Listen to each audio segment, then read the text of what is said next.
Hello everyone and welcome to the first video of 10 Minute History.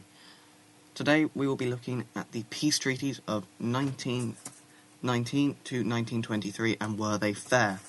This will be the first of our in-depth topic of this part. So in this video we will be looking at a brief overview of what happened. So let's begin. Starting off in 1917, during November, the Russian Bolshevik Revolution began and ended with the deposition of the Tsar and his eventual murder.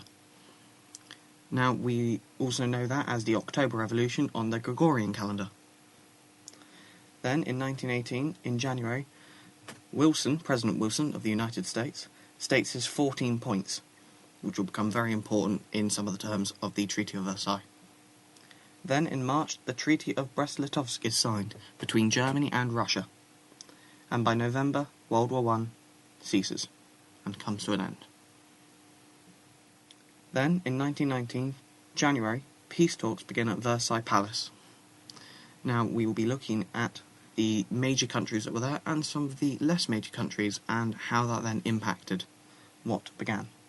Then in June, the Treaty of Versailles is finally signed, specifically the 28th of June. Then, in September, the Treaty of Saint-Germain with Austria is signed. This forevermore splits Austria and Hungary, and creates a lot of Balkan states. Then in November, the Treaty of Neuilly with Bulgaria happens. However, in that same month, the US reject the Treaty of Versailles.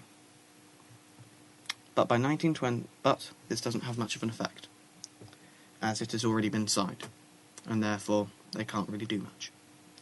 Then, in 1920, January, Clemenceau, leader of France during war, is voted out of power, and in that same month, the League of Nations begins work, and we will be focusing on the League of Nations, their successes and failures in a later topic.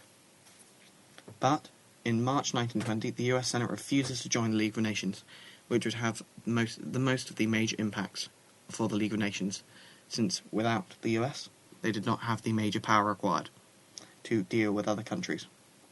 And also in March, the Treaty of Trianon with Hungary is signed. Then, in August, the Treaty of Sèvres with Turkey is signed. However, that will not last long.